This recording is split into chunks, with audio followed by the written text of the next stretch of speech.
We're just going to jump into it. This is lot number 3 of the recent Sambuca €2 home auction. If you want to know more about Sambuca, make sure to subscribe and then click in the corner to watch this video for more details about the community and why I went there in the first place. I'll be touring with Margarita, who represents the local real estate agency, and you can find her information in the description below. The property is located on the north side of Corso Umberto in Sambuca, in a very private cul-de-sac. The neighbors comprise a €1 home owned by Meredith Tabon, who you've seen on this channel, another €2 home, 2 or 3 vacant properties, and a couple of long-time residents. You'll see in a minute that it does have a view, and there's even a possibility of expanding into the neighboring property for the right price. So here there are 2 rooms. €1 house or €2 house? 2. This is a €2 house? I'm just surprised because it seems really big from all the ones I usually see, you know? Yes.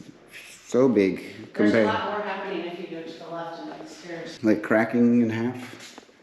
Often our 1 or now €2 home has some structural issues, hence the question I posed.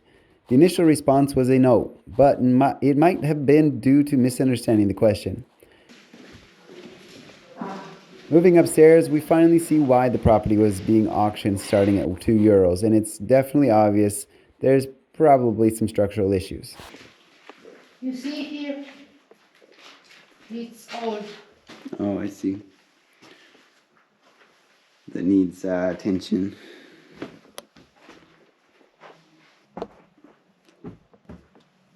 But this is bigger than the other. Before walking on these older vaulted ceilings, it's best to have them inspected for structural issues so it doesn't come falling down. Well, very big, very interesting. Number 3. Yes, also here maybe you can do like a mezzanine, something to have, because it's very high. Yeah, seems like there'd be plenty of space for an extra. Yes. It's too late for this round, but subscribe to the channel to know more about these types of opportunities in the future.